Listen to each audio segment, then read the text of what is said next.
Hello friends, आज हम पढ़ने जा रहे हैं क्षेत्रफल के बारे में। क्षेत्रफल क्या होता है? पिछली कक्षाओं में हमने बंद, नियमित और अनियमित आकृतियों के क्षेत्रफल को अध्ययन किया है। आइए इनके बारे में कुछ मुख्य बातें दोहराएं। किसी भी बंद आकृति से घिरे क्षेत्र का माप या मात्रा उस आकृति का क्या कहलाता है? क्षेत्रफल कहलाता है। ठीक है, अभी हमने परिमाप पढ़ा। मान लो कोई भी आकृति है, इसके चारों तरफ की जो बाउंड्री होती है वो तो कहलाता है परिमाप। उसका बाउंड्री का माप परिमाप कहलाता है। और इसके अंदर का जो एरिया होता है वो उसके अंदर की जो माप होता है उसको क्या कहते हैं? हम क्षेत्रफल या एरिया कहते हैं। ठीक है, क्या आपको याद है कि पिछली कक्षा में हमने आयत और वर्ग के क्षेत्रफलों के सूत्र वर्गाकार खानों वाले कागज हीरो पेपर की सहायता से ज्ञात करे थे। ठीक है, तो वर्ग का क्षेत्रफल क्या होता है? ए स्क्वायर होता है। और जो आयत का क्षेत्रफल होता है वो लंबाई गुना चौड़ाई होता है। आइए इन अवधारणाओं से जुड़ी वास्तविक जीवन की कुछ समस्याओं को देखते हैं। तो उदाहरण नंबर 1 है, एक फरस है, वो 5 मीटर लंबा है, 4 मीटर चौड़ा है, 3 मीटर भुजा की वर्गाकार कालीन फरस पर बिछा दी गई है, तो कालीन रहित फरस का क्षेत्रफल बताते हैं। ठीक है, ये इस तरह का आयताकार फरस बना रखा है। ये 5 मीटर लंबा है और 4 मीटर चौड़ा है। तो ये कोई कालीन बिछाई गई है, वर्गाकार कालीन है, 3 मीटर भुजा वाली। ये भी 3 है, ये भी 3 है, ये भी 3, ये भी 3। ठीक है, तो ये जो ये वाला एरिया बच गया है, विदाउट कालीन वाला जो एरिया बच गया, इसके बारे में हमें बताना है। तो फरस की लंबाई है वो 5 मीटर है, फरस की चौड़ाई 4 मीटर है। फरस का क्षेत्रफल कितना हो गया? लंबाई गुना चौड़ाई यानी 5 गुना में 4 यानी 20 वर्ग मीटर। ठीक है, वर्गाकार कालीन की लंबाई है वो 3 मीटर है। वर्गाकार कालीन का क्षेत्रफल हो गया लंबाई यानी भुजा गुना भुजा होता है, तो 3 गुना में 3 कितना हो गया? 9 वर्ग मीटर।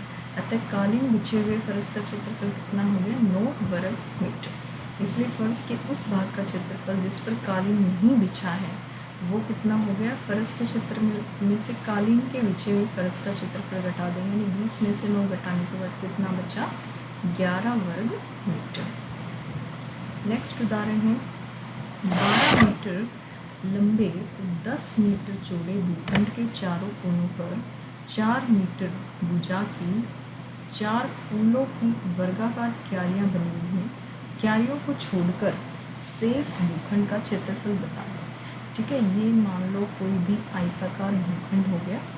ठीक है, इसमें यहाँ पे क्यारी बनी हुई है, यहाँ पे क्यारी बनी हुई है, यहाँ पे क्यारी बनी हुई है, यहाँ पे क्यारी बनी हुई है। ठीक है, तो ये 4-4 मीटर भुजा वाली क्या है? वर्गाकार क्यारियाँ बनी हुई है। और ये दे रखी है हमें 12 मीटर और ये दे रखा है हमें 10 मीटर। ठीक है, तो अब इसके बारे में बताना है कि क्यारियों को छोड़कर भूखंड का जो क्षेत्रफल है वो कितना होगा। तो भूखंड की जो लंबाई है वो 12 मीटर दे रखी है, चौड़ाई 10 मीटर दे रखी है। भूखंड का क्षेत्रफल हो गया लंबाई गुना चौड़ाई, यानी 12 गुना में 10 मीटर 120 मीटर हो गया। चारों फूलों के क्यारियों में प्रत्येक क्यारी की जो भुजा की लंबाई है वो कितनी है? 4 मीटर है। तो भुजा गुना भुजा इसका क्षेत्रफल हो जाएगा, तो 4 गुना 4 यानी 16 वर्ग मीटर। ये तो एक क्यारी का क्षेत्रफल आया है। 4 फूलों की क्यारियों का क्षेत्रफल कितना होगा? 4 गुना 16 यानी 64 वर्ग मीटर। अतः शेष भूखंड का क्षेत्रफल होगा संपूर्ण भूखंड का क्षेत्रफल माइनस 4 फूलों की क्यारियों का क्षेत्रफल। तो 120 वर्ग मीटर माइनस 64 वर्ग मीटर कितना हो जाएगा? 56 वर्ग मीटर। ठीक है, कितना हो जाएगा? 56 वर्ग मीटर। नेक्स्ट अनसोल्व क्वेश्चन करते हैं।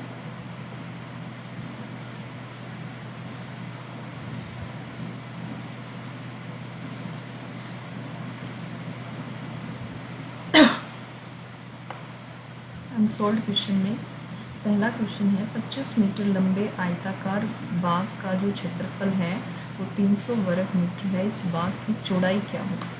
ठीक है, तो क्षेत्रफल दे रखा है यानी एरिया दे रखा है हमारे पास कितना? 300 मीटर स्क्वायर और बाग की चौड़ाई बाग की लंबाई दे रखी है, यानी लेंथ दे रखी है 25 मीटर। ठीक है, और ब्रेथ निकालनी, तो ब्रेथ क्या होगी, एरिया अपॉन में लंबाई। एरिया कितना है 300 बटे में 25, तो ये हो गया 25 एकम 25, 25 दूनी 50, तो कितना हो गया 12 मीटर। तो चौड़ाई कितनी आ गई 12 मीटर आ गई। अगला है 8 रुपये प्रति 100 वर्ग मीटर की दर से 500 मीटर लंबे 200 मीटर चौड़े आयताकार भूखंड पर टाइल लगाने की लागत क्या होगी।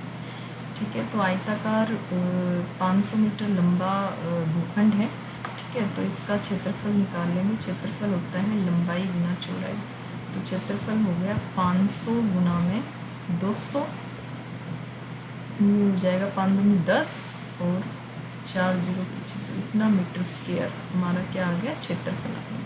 ठीक है, अब 8 रुपये प्रति 100 वर्ग मीटर की दर से बताना है, तो 100 वर्ग मीटर पर यदि टाइल लगाते हैं तो कितना खर्च आता है 8 रुपये खर्च आता है। ठीक है, एक पर लगाएंगे तो 8 बटे में 100, और हमें लगाना कितना पर है इकाई दही सैकड़ा जब लाख पर लगाने हैं, तो लाख पर लगाएंगे तो 8 बटे 100 गुना में 1 लाख, 2 जीरो से 2 जीरो कट गई, कितना आ गया 8000। ठीक है, 8000 रुपये हो। नेक्स्ट थर्ड पे चलते हैं। एक आयताकार नारियल वाटिका है, वो 100 मीटर लंबी है और 50 मीटर कितनी है चौड़ी है। यदि प्रत्येक नारियल पेड़ के लिए 25 वर्ग मीटर की जगह चाहिए तो इस वाटिका में अधिकतम कितने पेड़ लगाए जा सकते हैं। ठीक है, तो नारियल वाटिका का जो एरिया होगा वो कितना हो जाएगा 100 गुना 50। ठीक है, ये हो गया 5000 मीटर स्क्वायर एरिया हो गया। अब 25 वर्ग मीटर चाहिए, यानी एक पेड़ के लिए, यानी 25 वर्ग मीटर पर कितना पेड़ लगेगा एक, और हमें लगाने 5000 वर्ग मीटर पर चाहिए ना, तो 5000 बटे में 25, तो 25 दूनी 50, ये आ जाएगा 200 पेड़ लगे। ठीक है, अगला है 4th क्वेश्चन। नीचे दी गई आकृतियों को आयताकार भागों में बांटकर उनके क्षेत्रफल ज्ञात करना है। ठीक है, तो इनको आयताकार भाग में बांट देंगे।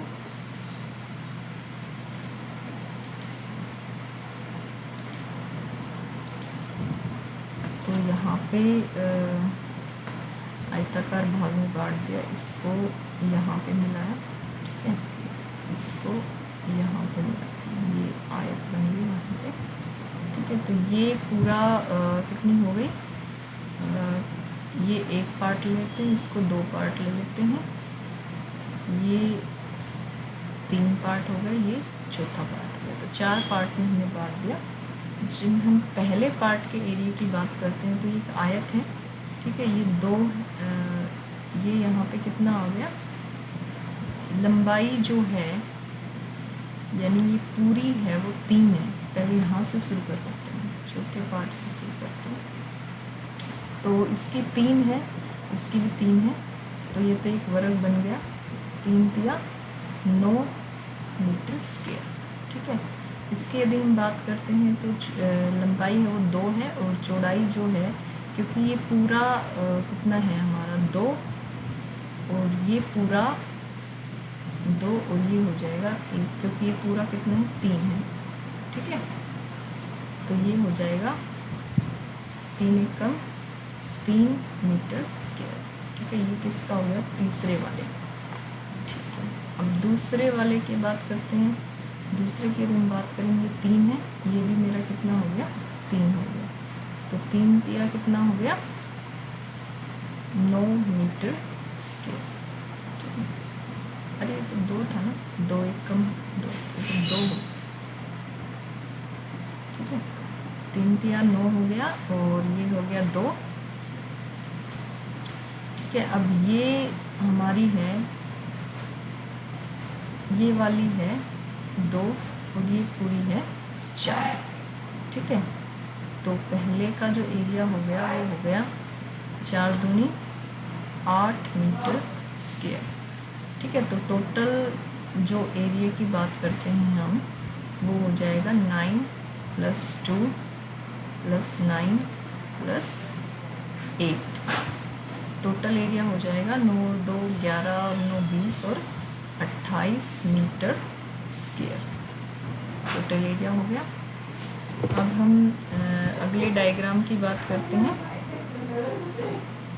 ठीक है, अगले डायग्राम में आयत बनानी है हमें, तो इसको मैंने आयत बना लिया। ठीक है, ये हो गया 3 और 1, तो इसको मैंने 1 नाम दे दिया, इसको 2 और इसको तीसरा एरिया।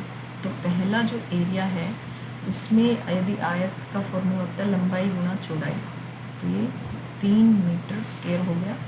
दूसरे में हो गया, दूसरा भी कितना हो गया 3 × 1, तो ये भी हो गया 3 मीटर स्क्वायर।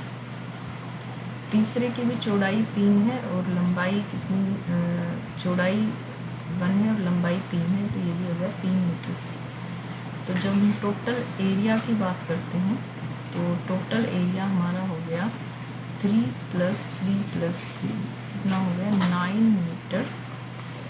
तो टोटल एरिया कितना आ गया इसका 9 मीटर स्क्वायर, इसका 28 मीटर स्क्वायर।